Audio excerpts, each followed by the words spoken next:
से संबंधित 25 महत्वपूर्ण प्रश्न देखेंगे जो आपके सभी आने वाले एग्जाम के लिए हेल्पफुल होंगे। तो इसलिए आप वीडियो को पूरे एंड तक देखते रहिए। तो चलिए आज के वीडियो शुरू करते हैं। तो यहाँ पर आज का पहला क्वेश्चन है, प्रतिवर्ष गणतंत्र दिवस कब मनाया जाता है। तो देखिए, सबसे पहले बता दूं, अगर आप किसी भी क्वेश्चन के बारे में या किसी भी क्वेश्चन का आंसर जानते हैं तो नीचे कमेंट बॉक्स में जरूर बताएं, जिससे कि आप अपना रिवीजन कर सकें और वीडियो के लास्ट में अपना स्कोर भी बताएं कि आपने कितने क्वेश्चन के सही आंसर दिए। तो देखिए, आपसे भी जानते हैं गणतंत्र दिवस कब मनाया जाता है, 26 जनवरी को। तो इसका आंसर ऑप्शन बी हो जाएगा। और देखिए, स्वतंत्रता दिवस कब मनाया जाता है, 15 अगस्त को। इसके बाद अगला क्वेश्चन है, गणतंत्र दिवस के कार्यक्रम पर राजपथ पर झंडा कौन फहराता है। तो इसका आंसर क्या हो जाएगा, ऑप्शन ए हो जाएगा, राष्ट्रपति। तो देखिए, गणतंत्र दिवस के मौके पर यानी गणतंत्र दिवस पर जो 26 जनवरी को कार्यक्रम होता है तो वो राजपथ पर होता है और इस पर जो झंडा फहराते हैं तो भारत के राष्ट्रपति इस पर झंडा फहराते हैं, क्योंकि राष्ट्रपति देश के संवैधानिक प्रमुख होते हैं। लेकिन देखिए, जो स्वतंत्रता दिवस होता है 15 अगस्त, तो इसके मौके पर झंडा कौन फहराता है, तो इसके मौके पर प्रधानमंत्री झंडा फहराते हैं लाल किले पर। तो याद रखना है कि गणतंत्र दिवस पर झंडा फहराते हैं राष्ट्रपति और स्वतंत्रता दिवस पर झंडा फहराते हैं प्रधानमंत्री। इसके बाद अगला क्वेश्चन है, 2022 में कौन सा गणतंत्र दिवस मनाया गया। तो देखिए, 26 जनवरी 2022 को एक कौन से नंबर का गणतंत्र दिवस मनाया गया है, 73वां। तो इसका आंसर ऑप्शन बी हो जाएगा, याद रखना है। इसके बाद अगला क्वेश्चन है, गणतंत्र दिवस 2022 की थीम क्या थी। तो देखिए, महत्वपूर्ण क्वेश्चन है। गणतंत्र दिवस 2022 की थीम है इंडिया @75। तो इसका आंसर ऑप्शन सी हो जाएगा। अब देखिए, ये जो थीम है इंडिया @75 ये क्यों रखी गई है, तो ये थीम आज़ादी के अमृत महोत्सव को ध्यान में रखते हुए तय की गई है, याद रखना है। इसके बाद अगला क्वेश्चन है, 2022 में गणतंत्र दिवस पर मुख्य अतिथि कौन थे। तो जैसे कि आप सभी जानते हैं कि हर बार गणतंत्र दिवस के मौके पर विदेश से मुख्य अतिथि आते हैं, लेकिन इस बार 2022 में गणतंत्र दिवस कार्यक्रम पर मुख्य अतिथि कोई भी नहीं थे। तो इसका आंसर ऑप्शन डी हो जाएगा, कोई नहीं। इसके बाद अगला क्वेश्चन है, भारतीय संविधान कब लागू हुआ था। तो देखिए, आप सभी जानते हैं कि भारतीय संविधान कब लागू किया गया था। तो अगर आप इसका आंसर जानते तो नीचे कमेंट बॉक्स में जरूर बताएं। तो भारतीय संविधान लागू किया गया था 26 जनवरी 1950 को। तो इसका आंसर ऑप्शन बी हो जाएगा, इसलिए इसी दिन गणतंत्र दिवस मनाया जाता है। अब देखिए, इसके बारे में बात करें कि 26 जनवरी के दिन ही भारतीय संविधान को लागू क्यों किया गया था, क्योंकि देखिए 26 जनवरी 1930 को भारतीय राष्ट्रीय कांग्रेस ने भारत को पूर्ण स्वराज घोषित किया था। इसलिए 26 जनवरी के दिन यानी 26 जनवरी 1950 को भारतीय संविधान लागू किया गया था, याद रखना है। चलिए नेक्स्ट क्वेश्चन देखते हैं। क्वेश्चन नंबर 7 है, भारतीय संविधान को संविधान सभा ने कब अपनाया था। तो देखिए, भारतीय संविधान को संविधान सभा ने अपनाया था 26 नवंबर 1949 को। तो इसका आंसर ऑप्शन ए हो जाएगा। 26 नवंबर 1949 को भारतीय संविधान को संविधान सभा ने अपना लिया था, लेकिन इसे लागू किया गया था 26 जनवरी 1950 को। तो दोनों डेट याद रखनी है, दोनों महत्वपूर्ण है। इसके बाद अगला क्वेश्चन है, भारतीय संविधान दिवस कब मनाया जाता है। तो देखिए, भारतीय संविधान दिवस प्रतिवर्ष मनाया जाता है 26 नवंबर को। तो इसका आंसर ऑप्शन सी हो जाएगा।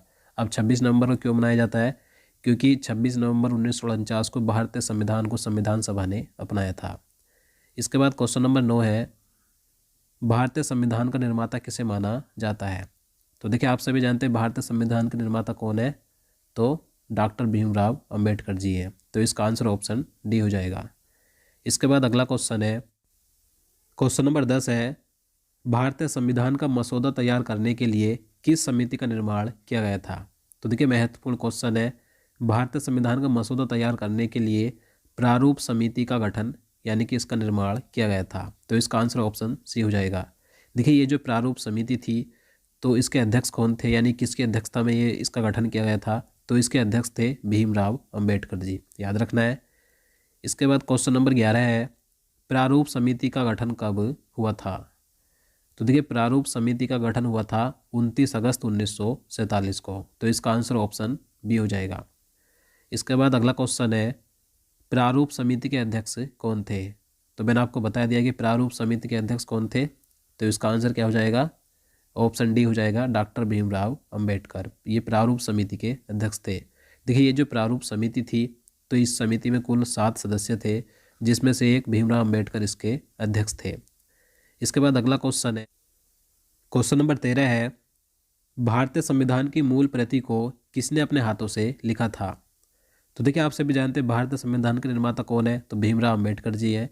लेकिन भारतीय संविधान की उस समय जो मूल प्रति लिखी गई थी, तो उन्हें अपने हाथों से किसने लिखा था? मैंने आपको पहले भी कई बार बताया है, तो उन्हें लिखा था प्रेम बिहारी नारायण रायजादा ने। तो इसका आंसर ऑप्शन सी हो जाएगा। देखिए, भारतीय संविधान की मूल प्रति हाथ से बने कागज पर हाथों से लिखी गई है। इसे संसद भवन के वास्तुकाल्य में नाइट्रोजन गैस चैम्बर में रखा गया है ताकि संविधान की मूल प्रति को संरक्षित रखा जा सके। तो याद रखना है। इसके बाद नेक्स्ट क्वेश्चन है, भारतीय संविधान को तैयार करने में कितना समय लगा था? तो देखिए, भारतीय संविधान को तैयार करने में कितना समय लगा था? तो 2 साल 11 महीने और 18 दिन का समय लगा था। तो इसका आंसर ऑप्शन बी हो जाएगा। इसके बाद अगला क्वेश्चन है, संविधान सभा की पहली बैठक कब हुई थी? तो देखिए, ये क्वेश्चन कई बार एग्जाम में पूछा जाता है कि संविधान सभा की जो प्रथम बैठक थी, प्रथम अधिवेशन था, कब हुआ था? 9 दिसंबर 1946 को। तो इसका आंसर ऑप्शन ए हो जाएगा। देखिए, संविधान सभा का प्रथम अधिवेशन दिल्ली में हुआ था 9 दिसंबर 1946 को, और इसके अस्थायी अध्यक्ष बनाए गए थे सच्चिदानंद सिन्हा। तो यहाँ से भी कई बार पूछा जाता है कि संविधान सभा की जो प्रथम बैठक हुई थी, तो इसके प्रथम अस्थायी अध्यक्ष कौन बने थे? सच्चिदानंद सिन्हा थे। इसके बाद अगला क्वेश्चन है, संविधान सभा के स्थायी अध्यक्ष कौन थे? तो देखिए, संविधान सभा के स्थायी अध्यक्ष थे डॉक्टर राजेंद्र प्रसाद। तो इसका आंसर ऑप्शन बी हो जाएगा। देखिए, 9 दिसंबर 1946 को संविधान सभा की प्रथम बैठक हुई थी जिसके स्थायी अध्यक्ष सच्चिदानंद सिन्हा थे। लेकिन इसकी दूसरी बैठक 11 दिसंबर 1946 को हुई थी, तो इसके स्थायी अध्यक्ष बनाए गए थे डॉक्टर राजेंद्र प्रसाद। तो याद रखना है। इसके बाद अगला क्वेश्चन है, भारतीय संविधान सभा के संवैधानिक सलाहकार कौन थे? तो इसका राइट आंसर क्या हो जाएगा? ऑप्शन डी हो जाएगा, बेनेगल नरसिम्हा राव, यानी कि BN राव। BN राव भारतीय संविधान सभा के संवैधानिक सलाहकार थे। इसके बाद नेक्स्ट क्वेश्चन है, भारत का राष्ट्रीय ध्वज यानी कि जो तिरंगा है, तो इसका डिजाइन किसने तैयार किया था?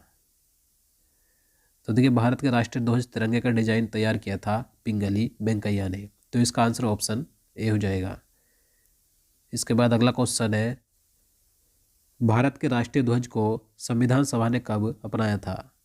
तो देखिए, भारत का जो राष्ट्रीय ध्वज है तिरंगा, तो इसे संविधान सभा ने अपनाया था 22 जुलाई 1947 को। तो इसका आंसर ऑप्शन बी हो जाएगा। इसके बाद क्वेश्चन नंबर 20 है, भारत के राष्ट्रीय ध्वज की लंबाई और चौड़ाई का अनुपात क्या है? तो देखिए, भारत का जो राष्ट्रीय ध्वज है तिरंगा, तो इसकी लंबाई और चौड़ाई का अनुपात क्या है? तो 3:2 है। तो इसका आंसर ऑप्शन सी हो जाएगा। इसके बाद अगला क्वेश्चन है, भारत का राष्ट्रीय गान को संविधान सभा ने कब अपनाया था? तो देखिए, महत्वपूर्ण क्वेश्चन है। अगर आप इसका आंसर जानते हैं तो नीचे कमेंट बॉक्स में बता सकते हैं। भारत का जो राष्ट्रीय गान है जन गण मन, तो इसे संविधान सभा ने कब अपनाया था? तो इसे अपनाया था 24 जनवरी 1950 को। तो इसका आंसर ऑप्शन डी हो जाएगा। याद रखना है कि भारत के राष्ट्रीय गान को संविधान सभा ने 24 जनवरी 1950 को अपनाया था। इसके बाद अगला क्वेश्चन है, भारत के राष्ट्रीय गान के रचयिता कौन है? तो देखिए, भारत का जो राष्ट्रीय गान है जन गण मन, तो इसके रचयिता कौन है, किसने लिखा है? तो इसके रचयिता है रविंद्रनाथ टैगोर। तो इसका आंसर ऑप्शन डी हो जाएगा। देखिए, रविंद्रनाथ टैगोर ने भारत और बांग्लादेश के राष्ट्रीय गान लिखा है, यानी कि ये भारत और बांग्लादेश के राष्ट्रीय गान के रचयिता है। बांग्लादेश का राष्ट्रीय गान क्या है? अमार सोनार बांग्ला। तो इसके रचयिता भी कौन है? रविंद्रनाथ टैगोर जी हैं। इसके बाद अगला क्वेश्चन है, भारत का राष्ट्रीय गान सर्वप्रथम कब और कहाँ गाया गया था? तो देखिए, भारत का राष्ट्रीय गान पहली बार कब और कहाँ पर गाया गया था? तो इसका आंसर ऑप्शन ए हो जाएगा, 1911 कोलकाता अधिवेशन में। तो देखिए, 1911 में जो कोलकाता अधिवेशन हुआ था, तो यहाँ पर पहली बार भारत का राष्ट्रीय गान गाया गया था। और ये जो अधिवेशन था, इसके अध्यक्ष कौन थे? तो पंडित विश्व नारायण धर थे। याद रखना है। इसके बाद क्वेश्चन नंबर 24 है, भारत का राष्ट्रीय गीत वंदे मातरम का रचयिता कौन है? तो देखिए, भारत का राष्ट्रीय गीत क्या है? वंदे मातरम है। तो इसके रचयिता कौन है? आप सभी जानते हैं, बंकिम चंद्र चट्टोपाध्याय है। तो इसका आंसर ऑप्शन सी हो जाएगा। देखिए, भारत का जो राष्ट्रीय गीत है वंदे मातरम, तो इसे 24 जनवरी 1950 को राष्ट्रीय गीत के रूप में संविधान सभा ने अपनाया था। यहाँ पर 1950 है ये। तो भारत के राष्ट्रीय गीत को 24 जनवरी 1950 को अपनाया गया था। याद रखना है। इसके बाद लास्ट क्वेश्चन है, भारत के राष्ट्रीय गीत वंदे मातरम को किस ग्रंथ से संकलित किया गया है? तो देखिए भारत का जो राष्ट्रीय गीत है वंदे मातरम, तो इसे किस ग्रंथ से संकलित किया गया है, यानी कि किस ग्रंथ से लिया गया है? तो इसे आनंद मठ से लिया गया है। तो इसका आंसर ऑप्शन सी हो जाएगा। याद रखना है कि वंदे मातरम बंकिम चंद्र चट्टोपाध्याय के प्रसिद्ध उपन्यास आनंद मठ से सम्मिलित है।